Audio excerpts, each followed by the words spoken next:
Estão me marcando demais nesse vídeo. Presta atenção, meus irmãos, olha só. Eu cheguei aqui no Brasil, primeira coisa que eu fiz foi procurar amigos que oram. Porque o Brasil em si, o pessoal ora muito pouco comparado a Angola. Angolano, quando vai orar, meu Deus! Cara, meu pai entra quinta-feira na igreja, só sai no sábado de tarde. Caraca. Mas no meio disso tudo, o Ministério de Louvor tem que estar na igreja na sexta-feira na vigília, com o pastor de jejum. E no meio da vigília da sexta-feira tem um monte de crente que se junta. Cara, demônio se manifesta. Coisa muito louca. Uma das coisas que muito me impactou foi uma vez que meu pai foi pregar numa igreja. Era um culto grande, assim, tipo umas 1000 pessoas por aí. A igreja já nem tinha lugar. E houve uma irmã, o meu pai disse, aqui tem uma velha. Tipo, Deus confirmou pro coração dele que tinha uma velha que tava criando uns negócios, né? Que são espíritos demoníacos, né? Que... Daí todo mundo, velha, ninguém... Daí o culto continuou, meu pai orava e profetizava para outras pessoas e de repente meu pai para uma jovem e disse, é você. Tipo, mano, não tem lógica. Certo. Porque era uma velha, só que era uma senhora que manifestou-se que estava a usar o corpo de uma jovem para fazer coisas muito bizarras. E eu acho que essa foi uma das experiências assim muito espirituais que eu vi. Satanás tem poder também. Eu preciso reforçar minhas orações porque... Eu vou contar uma experiência, não aconteceu comigo, mas com um amigo meu, amigo mesmo, vou falar no final. Se o crente para de orar e a gente vai orar assim, de boazinha e tal, sai em nome de Jesus. Aqui o brasileiro orando. Eu te repreendo. Sai. Não, cara, não. Nossa luta não é contra carne nem sangue, mas sim contra as potestades e principados do mal, né? Daí a moça lá se manifestou da igreja. Meu pai disse, eu vi sobre você um dragão. Eu vi um espírito muito forte. E a moça lá se manifestou e tal. Pá! Demônio quando se manifesta, querendo bater, cara. 5 homens de um lado, 5 homens do outro. Ela fazendo isso, deixar cair todo mundo. E daí eu fiquei preocupado. Minha mãe repreendendo. Cara, o meu pai disse, para aí, em nome de Jesus. Os demônios não são sujeitos. Ela parou. Daí o que acontece? Ela para e o meu pai disse, já que você... Ela já tava... O pessoal da intercessão pegando ela, já tava uns 30 minutos dando trabalho. Meu pai já tava assim... sai daqui! O que acontece?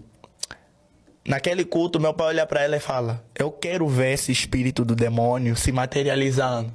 Eu aquele dia, eu já pensei, se ela já puxou 5 daqui do braço, 5 do outro, quanto mais o espírito que tá sobre ela? Meu pai disse, sobe aqui no altar. Na época, meu pai tinha um amigo chamado Santos, né? Que era o dos Santos, Antônio dos Santos, que era um vice-pastor do meu pai na época e que ajudava, né? Certo. Daí o meu pai pegou o microfone, o meu pai... Aí olhou pra ela e disse, eu quero ver o espírito do dragão se manifestar. Cara, eu nunca vi. Nunca vi. Cara, eu sou crente há muito... Eu nasci na igreja, Omar. Mas eu nunca... Ela levitou, mano. Eu fiquei... Eu próprio... Cara, desceu um temor que não é temor de Deus. Tipo, Satanás queria tocar todo mundo lá da igreja e tudo mais, causando assim um certo temor e medo. Só que o meu pai disse, eu já vi, por isso eu perguntei. Naquele dia, horas antes, o meu pai estava no monte. E esse mesmo espírito se manifestou no monte trazendo dores sobre o corpo do meu pai.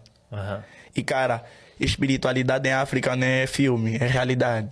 Uma dica para quem quer fazer obra missionária em Angola, África e tudo mais, cara. Antes de juntar grana para viajar, ore. Sério, cara, ore. Então tá vindo de alguém que Porque vem de lá, tá? não é fácil. É sincero isso aqui, cara. A primeira vez que o meu pai e eu escrevemos a primeira canção que eu tenho, que até hoje eu sinto uma certa dificuldade para cantar de volta. No mesmo dia, eu cheguei em casa, meu cachorro morto na minha porta. No outro dia, alguém se manifesta no culto e fala, eu vos avisei para não cantar. Caraca. Cara, é algo muito físico, cara. Não é algo do tipo... que você... Cara, os demônios sabem o teu maior podre. Os demônios estão ao teu derredor, mas os anjos do Senhor estão ao teu redor para te proteger. Se você não orar... Irmão, se tem gente que duvida do mundo espiritual, tem gente que acha que é uma falácia, né? Mas é aquilo, é uma opção sua duvidar, porém é um dever nosso em te avisar que o mundo espiritual é mais real do que você pensa. É o que eu sempre venho dizendo. O que nós vivemos aqui é uma espécie de uma Matrix. O que acontece mesmo, onde um negócio pega, é no mundo espiritual. E antes que alguém fale alguma coisa, vocês estão ouvindo de uma pessoa que veio de lá, tá bom? Vocês estão ouvindo da boca de uma pessoa que veio de lá. Irmão, sobre a experiência, vou contar de uma vez para eu não esquecer. Esse amigo meu, quando ele foi orar por uma mulher em uma casa, uma jovem, tá? Eu tô falando uma jovem. Quando ele começou a orar, o Espírito manifestou sobre a vida daquela jovem, de modo que o rosto dela começou a enrugar. Eu me arrepio só de falar, irmãos.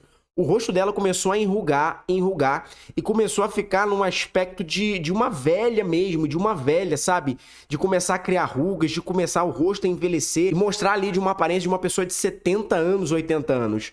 Gente, é algo surreal mesmo. O mundo espiritual não é brincadeira, é algo sério, sabe? E isso aí é fichinho, em vista de várias e várias outras coisas que eu já vi, já presenciei. Isso aí aconteceu com um amigo meu, não foi comigo, mas eu já vi, já presenciei muita coisa.